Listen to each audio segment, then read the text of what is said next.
Before I came to the school, the only thing I could really do was put something in the microwave and just cook it for however long I was told to do. But apart from that and maybe turning an oven on, there was nothing else I could really do. I felt really negatively about cooking. I had a fear of knives, a fear of heat, so I struggled to even use pans or even put things in an oven, so no confidence at all.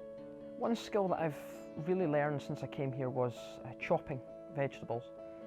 So I have a system where the knife is at the bottom right hand side of the chopping board, blade side in, and I know it's not going to cut me. I pick it up by the handle, I know it's safe, and then it's easier for me to go in with the knife and chop.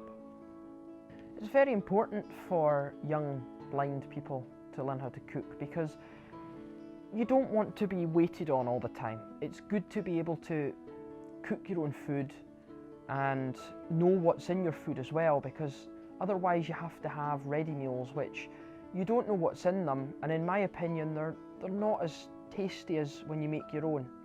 My favourite thing to cook would probably be mincing potatoes because I love that, but it's a close run thing between that and a mug chocolate brownie done in the microwave.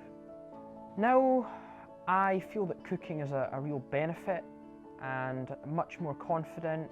I feel like I've got more skills and therefore more independence, and I'm not as scared now to try out cooking new things.